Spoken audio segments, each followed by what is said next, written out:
Mengerikan, salah seorang prajurit angkatan bersenjata Ukraina seketika tewas mengenaskan saat dapatkan serangan dari militer Rusia.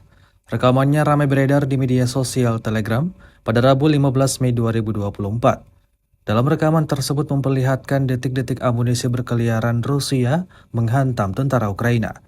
Tampak berani, pada awalnya tentara yang menjadi korban ini ingin menghancurkan drone Rusia yang menuju ke arahnya. Mengandalkan batu yang dipegangnya, ia merasa yakin bisa menghancurkan drone tersebut. Namun pada kenyataannya batu besar tersebut tidak bisa menyelamatkan nyawanya. Alhasil seperti yang terlihat dalam rekaman, ia berakhir dalam keadaan hangus terbakar.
Download Tribun X sekarang, menghadirkan lokal menjadi Indonesia.